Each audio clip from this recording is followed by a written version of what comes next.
Assalamualaikum warahmatullahi wabarakatuh. Para sedulur, saudara-saudara semuanya yang menyaksikan channel ini, selamat berjumpa dan semoga senantiasa diberikan kesehatan, diberikan kekuatan, baik itu kekuatan secara jasmani atau fisik maupun kekuatan secara batin, dengan keimanan dan ketakwaan hanya kepada Allah Subhanahu wa taala. Amin amin ya rabbal alamin. Jadi di channel ini dan di tayangan perdana ini kami ingin mengulas beberapa hal tentang yang namanya pesugihan. Jadi pesugihan ini adalah satu hal yang sangat trending, terutamanya banyak dibahas oleh para youtuber terutama yang memang mereka yang hobi di dunia spiritualis, mengulas hal-hal atau misteri-misteri, terutamanya yang paling banyak kita lihat di video-video para youtuber tentang yang namanya pesugihan. Langsung saja, jadi pesugihan itu saudaraku adalah sebuah bentuk daripada perbuatan manusia yang berhati tamak, serakah, tidak bersyukur atas nikmat yang Allah berikan kepada mereka, sehingga terkadang sedikit saja mereka ditimpa oleh kesusahan, kesulitan, terutama dalam hal ekonomi, maka dengan pikiran yang sempit, iman yang sangat tipis, mereka pun mencari jalan pintas dengan cara bersekutu dengan bangsa-bangsa setan dari golongan jin untuk mengeruk, mendapatkan suatu kekayaan secara instan tanpa ragu dan tanpa takut akan konsekuensi ataupun akibat buruk yang akan diakibatkan dan akan menimpa pada dirinya dan keluarganya. Dan beberapa hal mengenai tentang pesugihan ini, terutamanya bagi orang-orang yang memang tipis imannya dan tidak memiliki keimanan sama sekali, bahkan bisa dikatakan hati mereka telah mati. Mereka ini menggadaikan akidahnya demi untuk mendapatkan kenikmatan yang sangat-sangat sesaat saja. Paling-paling hanya berkisar 10 atau 20 tahun lamanya. Kemudian mereka akan sengsara hidupnya di dunia dan di akhirat selama-lamanya. Bahkan tidak sampai pada mereka saja, anak keturunan mereka, keluarga mereka, bahkan orang-orang terdekat dengan mereka akan menjadi korban atas ketamakan dan keserakahan orang-orang seperti itu. Semoga kita semua senantiasa diberikan perlindungan oleh Allah Subhanahu wa taala daripada kejahatan-kejahatan makhluknya, perbuatan-perbuatan sihirnya, dan persekutuannya dengan bangsa-bangsa setan. Dan untuk itu, maka kita semua hendaknya lebih dalam mempelajari tentang hal-hal pesugihan ini, agar kita dapat terhindar daripada mara bahaya yang ditimbulkan. Karena pesugihan itu tidak hanya merugikan orang yang melakukan, tetapi orang yang terdekat, yang barangkali sudah dijadikan target untuk ditumbalkan. Karena tidak ada yang namanya pesugihan kalau tidak ada tumbal. Dan setiap pesugihan pasti memerlukan tumbal sebagai jaminan, sebagai ganti atas kekayaan yang mereka dapatkan dari bangsa-bangsa setan, dari golongan jin.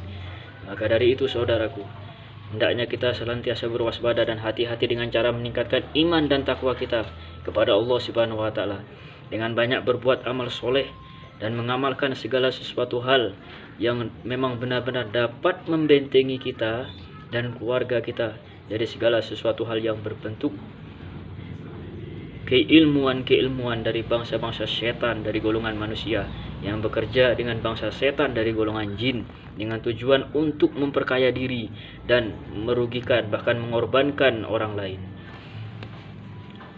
Jadi saudaraku, adapun beberapa ciri daripada tumbal-tumbal pesugihan itu, terutamanya bagi kita semua yang tinggal di perkampungan, perumahan yang barangkali ada 1, 2, 3 atau 4 perumahan yang memang memiliki harta kekayaan yang terduga teridentifikasi bahwasanya rumah-rumah orang tersebut mengandung energi-energi pesugihan atau dengan kekayaan yang melimpah yang mereka miliki tapi secara tidak wajar. Maka kita perlu untuk waspada dan berhati-hati.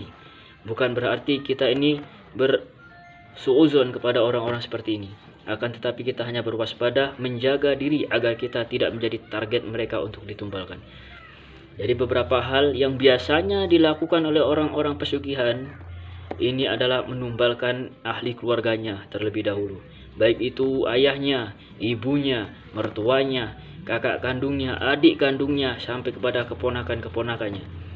Kakek menumbalkan cucunya pun ada juga. Itu adalah syarat utama atau syarat pertama yang harus dilakukan oleh orang-orang yang melakukan pesugihan.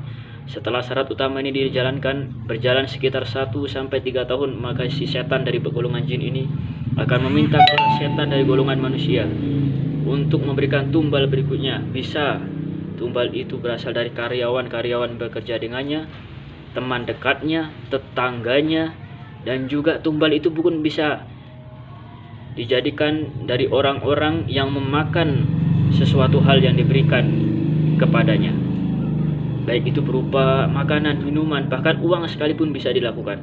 Karena banyak sekali orang-orang yang menumbalkan orang lain dengan cara memasang uang tumbal, baik itu di jalan, di persimpangan, kadang-kadang 100.000, 50.000, bahkan sampai ada yang berjuta-juta, sengaja disebarkan di tengah jalan agar diambil oleh seseorang. Kemudian orang yang mengambil dan menikmati uang tersebut akan menjadi target untuk ditumbalkan.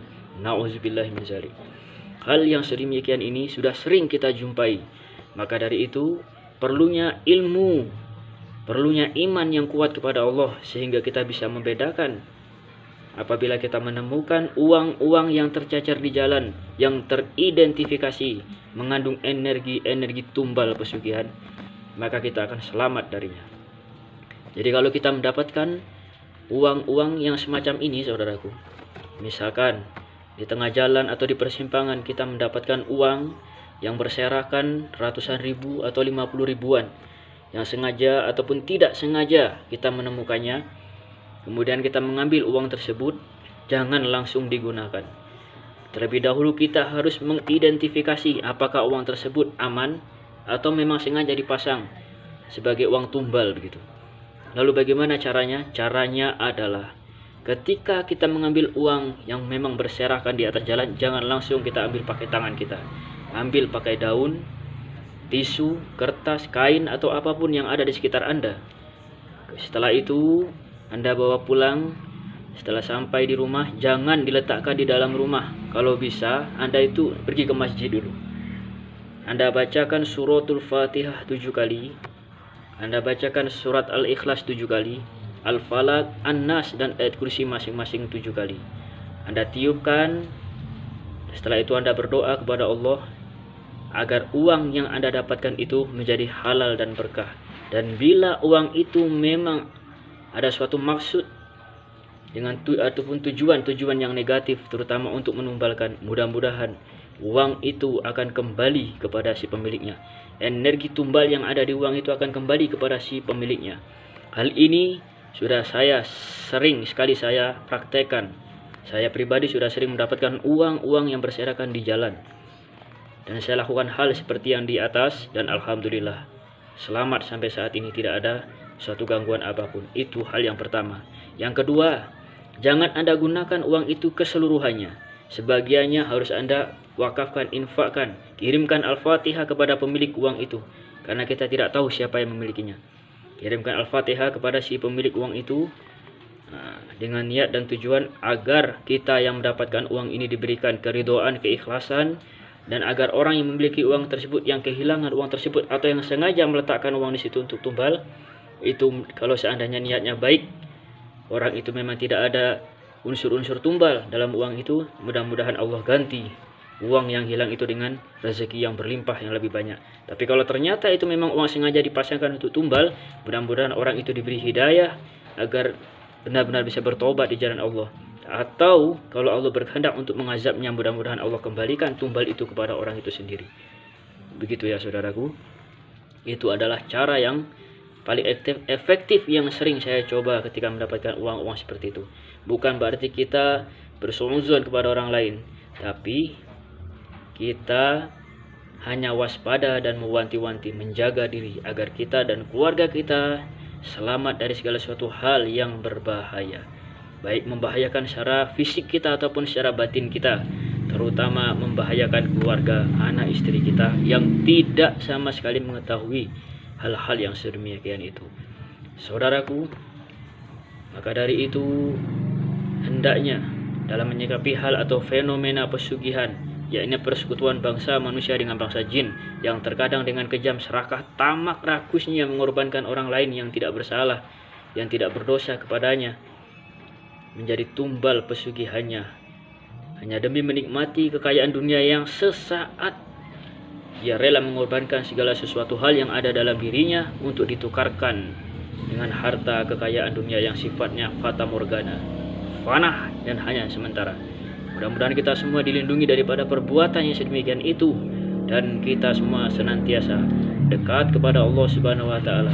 Rezeki kita mengalir deras tanpa batas dan ditempatkan di tempat yang halal. Segala dosa kita diampuni dan kehidupan kita diberkahi. Assalamualaikum warahmatullahi wabarakatuh.